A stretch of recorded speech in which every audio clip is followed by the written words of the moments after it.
তমা হাম আক্রান্ত রোগীর সংখ্যা বৃদ্ধির বিষয়ে চিকিৎসকরা যে ব্যাখ্যাটি দিচ্ছেন, তারা বলছেন যে হামির যে টিকা সেই টিকা না দেওয়ার কারণে মূলত আসলে এই প্রাদুর্ভাবটা বৃদ্ধি পেয়েছে। পাশাপাশি তারা যেটি বলছেন যে যেহেতু প্রাদুর্ভাব বৃদ্ধি পেয়েছে, হাম আক্রান্তের সংখ্যা বাড়ছে। তো যাদের হামের উপসর্গ বা লক্ষণ দেখা দিচ্ছে, তাদেরকে অবহেলা না করে খুব দ্রুত সময়ে বিশেষজ্ঞ চিকিৎসকের পরামর্শ নিতে হবে, প্রয়োজনে হাসপাতালে ভর্তি থেকে চিকিৎসা নিতে হবে। ইতিমধ্যে কিন্তু কুষ্টিয়া সদর হাসপাতাল এবং কুষ্টিয়া মেডিকেল কলেজ হাসপাতালে দুটি ওয়ার্ড চালু করা হয়েছে হাম আক্রান্ত বা উপসর্গ নিয়ে হাসপাতালে আসা রোগীদের চিকিৎসার জন্য। পাশাপাশি কুষ্টিয়া সদর হাসপাতালে আরো একটি ওয়ার্ডকে প্রস্তুত রাখা হয়েছে বাড়তি রোগীর চাপ সামলাতে। আমি কুষ্টিয়ার সিভিল সার্জনের সাথে কথা বলেছি।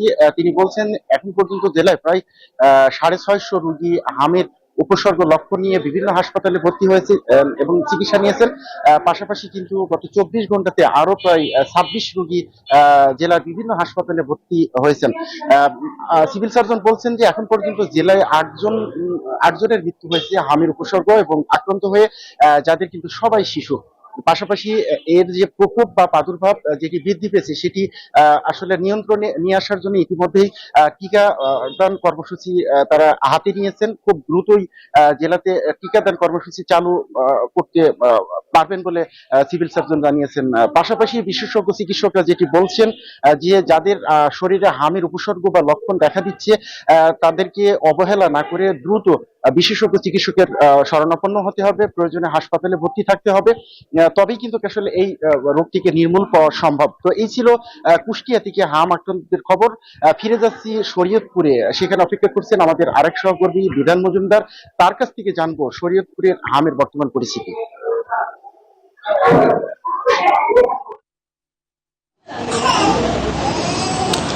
দেখুন লালন, চিকিৎসকদের থেকে যে ধরনের পরামর্শ দেওয়া হচ্ছে, বিশেষ করে হাম আক্রান্ত যে শিশুরা রয়েছে তাদের মায়েদের হ্যান্ড স্যানিটাইজার পাশাপাশি মাস্ক ব্যবহার কিন্তু অতীব জরুরি। তবে সেই নির্দেশনা কিন্তু কোনোভাবে মানছে না রোগীর স্বজনরা। তারা কিন্তু বাচ্চাদের যারা হাম আক্রান্ত হামের উপসর্গ নিয়ে ভর্তি হয়েছে তাদের পাশাপাশি তারা কিন্তু মাস্ক পরিধান করছে না, পাশাপাশি তাদের যে হ্যান্ড স্যানিটাইজার সেটার আওতায় কিন্তু তারা আসছে না।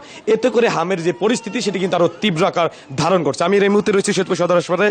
যদি সৈয়দপুর সদর হাসপাতালের চিত্রটির কথা বলি, এখন পর্যন্ত এখানে হামের উপসর্গ নিয়ে মোট 18 জন রোগী ভর্তি রয়েছে।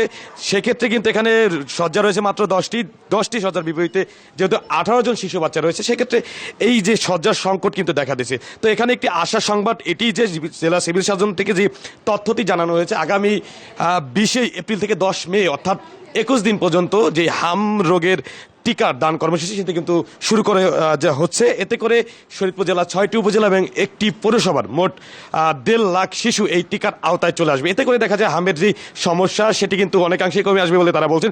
পাশাপাশি শরীয়তপুর জেলা কিন্তু এখন পর্যন্ত 3 জন শিশু এই হামের উপসর্গ নিয়ে মারা গিয়েছে। এর মধ্যে একজন সদর হাসপাতালে, বাকি 2 জন উন্নত চিকিৎসার জন্য ঢাকায় গিয়ে। তো সেক্ষেত্রে চিকিৎসকরা বলছেন যে হামের টিকার কর্মসূচির মধ্যে যদি অন্যান্য যে শিশু বাচ্চা রয়েছে তাদেরকে নিয়ে আসা যায়, তাহলে কিন্তু এই হামের যেই সমস্যা প্রাদুর্ভাব সেটি কিন্তু অনেকাংশে কমানো যাবে বলতে মনে করছে সংশ্লিষ্টরা। তো এই ছিল শরীয়তপুর থেকে সর্বশেষ। আমরা একই খবর জানতে চলে যাচ্ছি ঢাকায়। সেখানে রয়েছে আমাদের আরেক সহকর্মী রিশাদ। রিশাদ, জানাবেন হাম রোগের ঢাকার পরিস্থিতি কিরকম বা মৃত্যুর হার কেমন?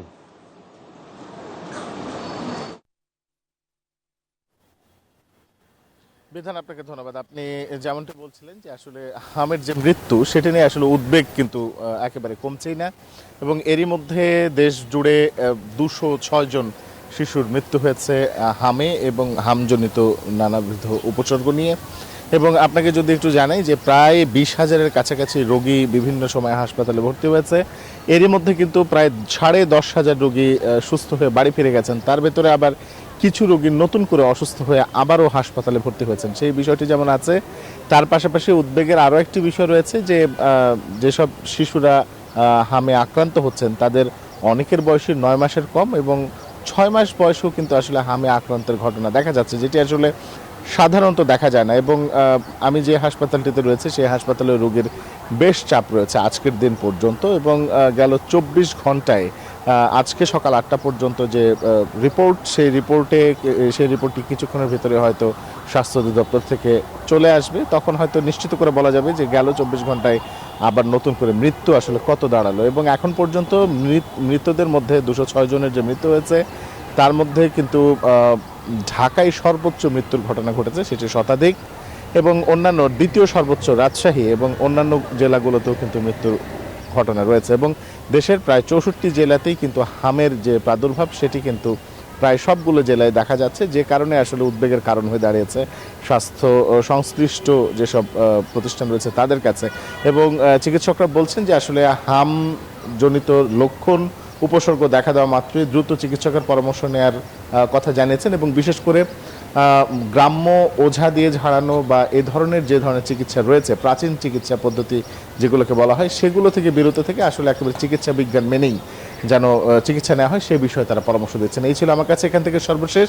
চলে যাচ্ছে তমা আপনার কাছে স্টুডিওতে। পদ্মা সেতু, মেট্রো রেল এবং এলিভেটেড এক্সপ্রেসওয়ে নির্মাণের গর্বিত অংশীদার বসুন্ধরা সিমেন্ট।